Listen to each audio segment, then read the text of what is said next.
নমস্কার বন্ধুরা, সামনেই আসতে চলেছে রাখি পূর্ণিমা এবং ঝুলন পূর্ণিমা, ভাদ্র মাসের পূর্ণিমা। এই পূর্ণিমা তিথিতেই ঘটতে চলেছে বছরের সর্বশেষ খণ্ডগ্রাস চন্দ্রগ্রহণ। এই নিয়ে আপনাদের অনেকের মনেই প্রশ্ন রয়েছে যে রাখি পূর্ণিমার মধ্যে যে চন্দ্রগ্রহণ পড়েছে, তাহলে রাখি পূর্ণিমা কি ঠিকঠাকভাবে পালন করা যাবে? রাখি বাঁধা কি শুভ হবে? এই সমস্ত প্রশ্নের উত্তর থাকছে আজকের ভিডিওতে। তার সাথে আমরা জেনে নেব চন্দ্রগ্রহণের সম্পূর্ণ সময়সূচি, রাখি পূর্ণিমার পূর্ণিমা তিথি কখন থেকে শুরু হচ্ছে, কখন শেষ হচ্ছে, চন্দ্রগ্রহণের সূতককাল থাকছে কতক্ষণ, কোন কোন জায়গা থেকে এই গ্রহণ দেখা যাবে, এছাড়াও ভারতে এবং বাংলাদেশে দৃশ্যমান হবে কিনা, আর ঝুলন পূর্ণিমার সম্পূর্ণ সময়সূচি নিয়ে আমাদের আজকের ভিডিও। তো চলুন বন্ধুরা, দেরি না করে ভিডিওটি শুরু করা যাক। যদি আমার চ্যানেলে নতুন হয়ে থাকেন অবশ্যই চ্যানেলটি সাবস্ক্রাইব করে এবং ভিডিওতে একটি লাইক করে শেষ পর্যন্ত সাথে থাকবেন।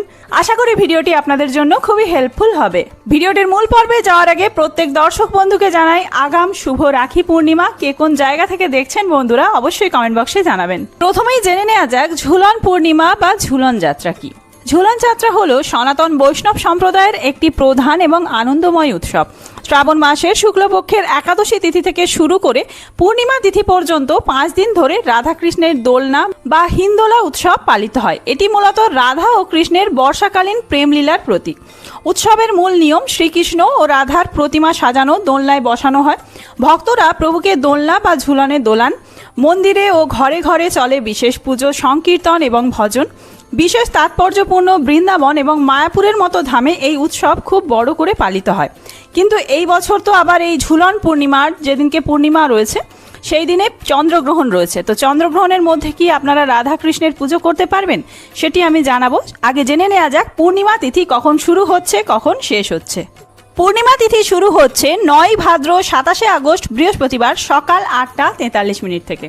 পূর্ণিমা তিথি সমাপ্ত হচ্ছে পরের দিন 10 ভাদ্র 28 আগস্ট শুক্রবার সকাল 9টা 28 মিনিটে। এই পরিস্থিতিতে উদয়া তিথি অনুযায়ী পরের দিন অর্থাৎ 10 ভাদ্র 28 আগস্ট শুক্রবার এই দিনেই পূর্ণিমার পালনই রয়েছে। এই দিনেই সৌভাগ্য পূর্ণিমা, গোস্বামী মতে শ্রী শ্রী বলদেবের জন্ম এবং জলযাত্রা পূজা। এই দিনেই রয়েছে ঝুলন যাত্রা সমাপন, ঝুলন পূর্ণিমা, শ্রাবণী পূর্ণিমার ব্রত এবং ব্রতাঙ্গ উপবাস, এছাড়াও রাখি পূর্ণিমা, রাখি বন্ধন উৎসবও এই একই দিনেই রয়েছে। এই ঝুলন পূর্ণিমা তিথিতে আপনারা যারা রাধাকৃষ্ণের পুজো করতে চান তাদের জন্য শুভ সময় থাকছে। অমৃতযোগের সময়সূচি সকাল 7টা 52 থেকে শুরু করে সকাল 10টা 19 মিনিটের মধ্যে। এই সময়টি অত্যন্ত শুভ সময়। এই সময়ের মধ্যে আপনারা রাধা কৃষ্ণের পুজো করতে পারেন। শ্রী শ্রী সত্যনারায়ণ পুজো বা শ্রী শ্রী সত্যনারায়ণের সিন্নি দেওয়াও করতে পারেন। তাছাড়াও এই সময়টির মধ্যেই আপনারা কিন্তু ভাইয়ের হাতে রাখি বেঁধে নেবেন। আর প্রদোষে সত্যনারায়ণ পুজোর শুভ সময় থাকছে পূর্ণিমা তিথির আগের দিন 9 ভাদ্র 27 আগস্ট বৃহস্পতিবার সন্ধ্যা 5টা 59 মিনিট থেকে শুরু করে রাত্রি 7টা 35 মিনিটের মধ্যে শ্রী শ্রী সত্যনারায়ণ ব্রত। এবার চলুন জেনে নেওয়া যাক ভারতীয় প্রমাণ সময় অনুযায়ী চন্দ্রগ্রহণের সময়সূচি কি রয়েছে। 10 ভাদ্র 28 আগস্ট শুক্রবার দিন এই দিনে গ্রহণ আরম্ভ হচ্ছে সকাল 8টা 4 মিনিটে। গ্রহণ সমাপ্তি অর্থাৎ গ্রহণ শেষ হচ্ছে সকাল 11টা 22 মিনিটে। গ্রহণের উপচ্ছায়া স্পর্শ সকাল 6টা 52 মিনিটে। গ্রহণের মধ্যভাগ থাকবে সকাল 9টা 43 মিনিটে। এছাড়াও গ্রহণের উপচ্ছায়া মোক্ষ বা ত্যাগ সকাল 12টা 33 মিনিটে। গ্রাসমান থাকছে 0.935। গ্রহণের স্থিতি অর্থাৎ গ্রহণ স্থায়ী হবে 3 ঘন্টা 18 মিনিট। ভারতের যে সময়গুলি বললাম তার ঠিক 30 মিনিট পরবর্তী সময়ে বাংলাদেশে গ্রহণ আরম্ভ হবে এবং যে সমাপ্তির সময়টি বলেছি তার ঠিক 30 মিনিট পরে বাংলাদেশে গ্রহণ সমাপ্ত হবে। এবার বলে রাখি কোন কোন জায়গা থেকে এই গ্রহণ দেখা যাবে। আন্টার্কটিকা, আফ্রিকা, ইউরোপ, এশিয়ার কয়েকটি দেশ, ভারত মহাসাগর, প্রশান্ত মহাসাগর এবং আটলান্টিক মহাসাগরের বিভিন্ন দেশ থেকে এই গ্রহণ দেখা যাবে।